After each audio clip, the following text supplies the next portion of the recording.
Hello everyone, we are discussing January to April cue cards 2024। इसकी first version की list out हो चुकी है और ये हमारी रिस्पॉन्सिबिलिटी है कि हम उन सभी क्यू कार्ड्स को साथ के साथ प्रिपेयर करें। सो इन दैट केस हम अपने नेक्स्ट क्यू कार्ड की तरफ चल रहे हैं, जो है एक टाइम जब आपने कभी मैप यूज़ किया है।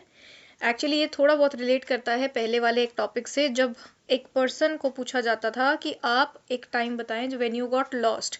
तो वो ऑलमोस्ट सेम है, एंड फॉर दैट हमें फिर से इसको प्रिपेयर करना है। Before moving ahead we also need to know कि क्यू कार्ड को किस तरीके से सही फ्रेम किया जाए ताकि आप फ्लुएंट रहे। You are using enough grammatical range, you are giving yourself some time to think। ये कैसे कर सकते हैं, we will discuss that now। एक क्यू कार्ड को स्टार्ट करने के लिए you can start with a general line. ये आपको थोड़ा सा टाइम दे देता है so that you prepare for the topic.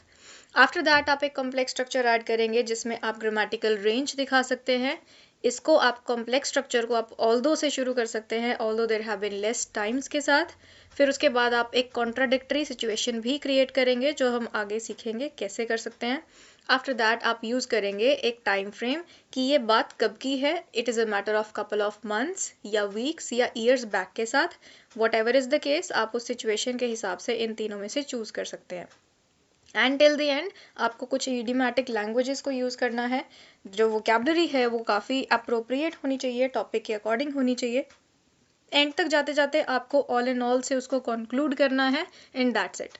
So let's start with the Q card. Q card number 9 है describe a time when you used a map. इसमें जो भी बुलेट पॉइंट्स है, do not consider all of them. कभी भी ये ज़्यादा important नहीं रहते हैं। ये आपको सिर्फ एक एड ऑन देने के लिए है, आपको एक सपोर्ट देने के लिए है कि आप एक क्यू कार्ड को प्रिपेयर करके उसको प्रेजेंट कर सके, परफॉर्म कर सके। अगर आप इसमें से एक आधा बुलेट पॉइंट छोड़ दें, डजेंट मैटर। इसके आउटसाइड जाके थोड़ी बहुत इन्फॉर्मेशन बता दें, doesn't matter. So let's start the cue card.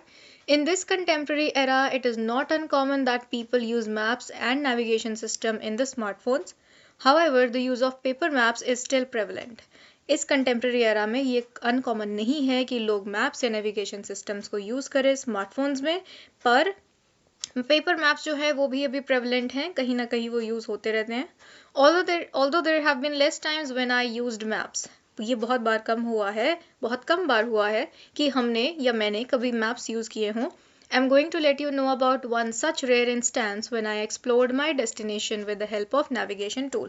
तो मैं आपको एक ऐसा रेयर इंस्टेंस बताने वाला हूँ जब मैंने अपनी डेस्टिनेशन को एक नेविगेशन टूल के मदद से स्टार्ट किया और उसको एक्सप्लोर किया। Actually, it is a matter of couple of months back or months ago when I went on a solo trip to Rishikesh to unplug myself and escape the cacophony of daily life। यहाँ पे आप solo trip की जगह friends trip या कुछ भी कर सकते हैं कि मैं एक ट्रिप पे गया था ऋषिकेश और मैं अपने आप को कैकोफोनी ऑफ लाइफ से या जो भी अपनी मोनोटोनस स्केड्यूल है उससे अनप्लग करने के लिए वहाँ गया था। When I anticipated exploring the enchanting streets, discovering hidden gems, and decided to venture off the beaten path, that time I realized my smartphone had lost its signal।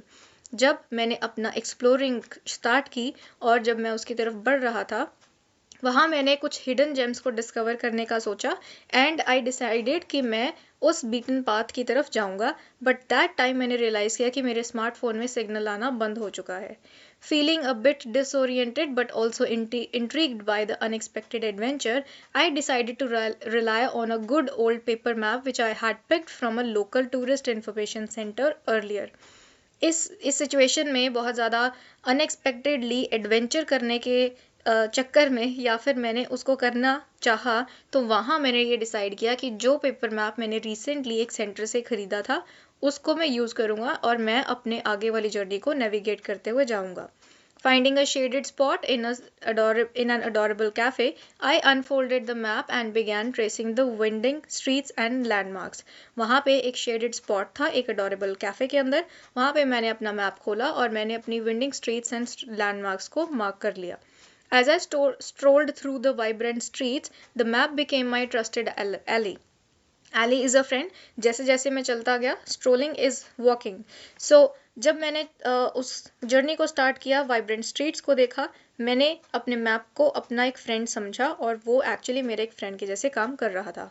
It help me to locate historical sites, markets and tranquil areas that might have otherwise escaped my attention. इस map की वजह से मुझे historical sites, markets और tranquil areas मिले जो otherwise मेरी attention से बाहर चले जाते अगर मैंने ये मैप यूज़ नहीं किया होता. Navigating through the unfamiliar alleys, I felt a sense of adventure and discovery that added an extra layer of excitement to my exploration.